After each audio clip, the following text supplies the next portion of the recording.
A paciência dele foi testada muitas vezes pelos discípulos. Olha, só de ter Pedro no grupo, você já sabe que Jesus era paciente demais. Pedro era para tirar qualquer um do sério. Eu leio os evangelhos e falo, não, Pedro, não, fica quieto, fica quieto. Ele vai e fala. Pedro sempre está falando. Dizem que se alguém anotasse as bobagens que Pedro falou, ia ter um quarto evangelho, as tolices de Pedro, só coisa que ele falou. Tinha coisa que Jesus nem respondia mais. Jesus disse assim, quando o jovem rico falou, mestre, bom mestre, o que eu devo fazer para ir para o céu? Jesus falou, é simples. Você conhece os mandamentos? O jovem disse, claro, conheço todos. Desde criança, eu não só conheço, mas pratico todos. Jesus falou, uau! Todos os 10 mandamentos? Todos. Desde criança, não é que é adulto não, desde pequenininho. Honro meu pai e minha mãe. Nunca cobicei. Nunca dei falso testemunho. Jesus falou, meu Deus, meu eu. Meu eu. Você é quase a quarta pessoa do quarteto da Trindade, né? Eu sei lá como a gente vai chamar, do quadrado celestial. Esse é muito bom, jovem. Então só falta uma coisa, uma coisinha só. O jovem brilhou os olhos. Mestre, só uma coisa para ter vida eterna? É. Está lá em Marcos 17, 10, 17. Pega tudo que você tem, tudo, todas as suas riquezas, vende, dá aos pobres. Só que não é só isso, hein? Tem gente que fala que não é voto de pobreza, vá para os pobres, você vai para o céu. Não. Vende, dá aos pobres e me segue. E você vai ter um lugar no céu, você vai ter um tesouro no céu. E o texto diz que o jovem, profundamente triste, olhou para aquilo e falou, nossa... Abaixou a cabeça e cabisbaixo saiu andando. E aí Jesus vira para os discípulos e fala assim, olha, como é difícil para um rico entrar no reino dos céus. E Pedro ficou olhando para aquilo e aí Jesus fala, é mais fácil um camelo passar por um fundo de uma agulha. E camelo é o animal, hein? Por favor. Tem gente que fala, não, camelo era uma porta. Não, bobagem. Camelo era um animal. Então Jesus está falando assim, é mais fácil um animal, um elefante passar dentro daquele buraquinho do que um rico, ou melhor, do que alguém que ama as riquezas, porque quando ele fala de rico é isso, alguém que ama as riquezas chegar no céu. Porque as pessoas que amam a riqueza não querem abrir mão desse Deus chamado Mamon para me servir. Então vou morrer abraçado com a sua riqueza. Não tem nada de errado em ser rico, mas se você ama a riqueza acima de Deus, então você é um idólatra da riqueza e não pode ter a salvação. E quando isso aconteceu, o jovem foi embora e Jesus disse assim, como é difícil. E vendo o jovem embora, o que Pedro faz? Olha como Jesus é paciente. Pedro vira e fala, e nós, Senhor? Ele viu o homem indo embora. Então Pedro vira, na frente de todo mundo, fala, Senhor, ele não vai ser salvo? Jesus falou, não. E nós? O que vai acontecer conosco que deixamos tudo, que abrimos mão de todas as riquezas para te seguir? O que vai acontecer conosco? Pedro abriu mão de tudo para seguir Jesus? Em João capítulo 21, ele fala, eu vou voltar a pescar. Sabe o que ele continuava tendo? Uma empresa de pesca. Ele tinha barco. Ele deixou família para andar com Jesus? Não, ele tinha sua esposa. E Pedro vai e fala, Senhor, o que vai acontecer comigo? Eu que abri mão de todas as coisas para estar aos teus pés. Jesus, eu imagino Jesus. Multiplicou 5.000 pães, sobraram 12 cestos de pães. Na segunda vez, multiplicou pães para alimentar 4.000 homens e sobraram 7 cestos de pães. Jesus entra no barco e enquanto está andando no barco, vira para os seus discípulos e fala, olha, tome cuidado com o fermento dos fariseus. E aí começa uma discussão, muito provavelmente Pedro. E ele fala, tá vendo? Não trouxeram pão? E começa. E eles começam a discutir sobre o pão. Gente, Jesus em Marcos 8 fala assim, até quando vocês vão ter o coração endurecido? Será que vocês não entendem? E vocês não viram o que eu fiz? Quantas coisas eu multipliquei? Vocês acham que eu estou falando de pão? E eles continuaram a discutir sobre pão. Jesus é muito paciente, o barco chega do outro lado. Quando ele chega do outro lado tem um cego. E trouxeram o cego para Jesus e falou, Senhor, esse homem perdeu a visão. Não era cego de nascença, perdeu a visão.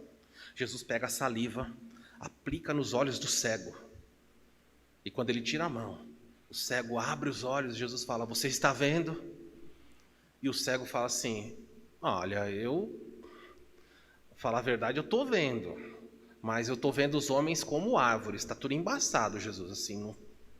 Já foi no oculista, que a pessoa fica mudando. Está melhor esse ou aquele, fica passando as lentes, sabe? O cego olhou e falou, eu vejo homens como árvores. Como é que ele sabia que era uma árvore? Que ele não era um cego de nascença. Estava embaçado. Sabe o que Jesus fez? Jesus colocou a mão de novo sobre ele. E quando tirou, agora ele estava enxergando perfeito. E o que eu já ouvi de bobagem sobre esse texto, Jesus estava muito cansado, então ele não pôs poder suficiente. Ele pôs a primeira vez, não deu certo, ele, agora vai, e aí vai. Isso é bobagem. O que Jesus estava ensinando? Vocês, discípulos, são como esse cego. Eu faço as coisas, mas vocês veem tudo embaçado. Tudo embaçado, mas eu não vou desistir de vocês. Eu vou continuar colocando a mão sobre vocês, até que vocês vejam tudo nítido. Ele é paciente ou não? Ele é muito paciente. É legal pensar em Pedro e tudo mais, mas pensa na sua vida. Não pensa em ninguém agora. Ele é paciente com você? Meu Deus, meu Senhor. Vocês têm sorte de eu não ser Deus. Eu não chamava nenhum de vocês. Sabe? Tudo condenado. Não vai salvar ninguém. O que você agrega para o reino? Qual é o seu valor? Eu salvaria Paulo, Lutero, não pensaria. Salvaria vários. Mas você, o que você agrega? Ele fala coisas para você, você muda. Ele é paciente com você. Ele ensina coisas. Todo domingo, toda semana ele ensina. E você, muitas vezes, eu e você, continuamos a errar. Ele fala assim, olha, controla a sua língua. E o que acontece? Você continua a descer a língua nas pessoas. Ele é paciente. Ele fala para você, não deixe de congregar. Vá à igreja. Ah, vou de vez em quando. E ele é paciente com você. Ele é paciente com o seu casamento. Ele é paciente com as suas finanças. Ele é paciente com tantas coisas. Por isso que a ênfase na palavra. Aprenda que Jesus, ele é bem. Eu não sei que palavra colocar aqui. A palavra, ele é enormemente. Eu não sei que palavra, como exagerar isso. Como, Marli? Extremamente, exageradamente. Eu não sei como colocar isso. Paciente. Muito paciente. Textos que chamam a atenção para isso. 1 Coríntios capítulo 13, olha o que diz, o amor é... Por que Jesus é paciente? Porque ele ama. O amor, ele é benigno. O amor, tudo espera, tem que esperar. Quando Jesus olha para nós, ele fala, Pai, é por isso que eu amo o texto quando fala assim, Paulo diz, aquele que começou boa obra em mim, vai completá-la no dia de Jesus. Ele tem que completar. A gente é imperfeito, mas Jesus está trabalhando. Todos nós já temos uma plaquinha invisível no seu peito. Está escrito em obras. Você está andando por aí, Jesus olha e fala, olha, de vez em quando tem que jogar tudo no chão e começar de novo. Vai ficando tortinho. Sabe aquela música? Havia um homenzinho torto. Sabe para quem que é aquela música? Os crentes, vida meio tortinha, vai entortando. Uma hora ele fala, derruba. Isso eu não vou corrigir, eu vou refazer. Por que ele faz isso? Porque ele não fala, vai embora, eu não aguento mais você. Porque o amor é paciente. Porque o amor é benigno, porque o amor tudo espera. Olha outro texto lindo, 2 de Pedro 3,9. Olha o que o apóstolo Pedro diz. Na verdade, o Senhor não demora em cumprir a sua promessa, como pensam alguns.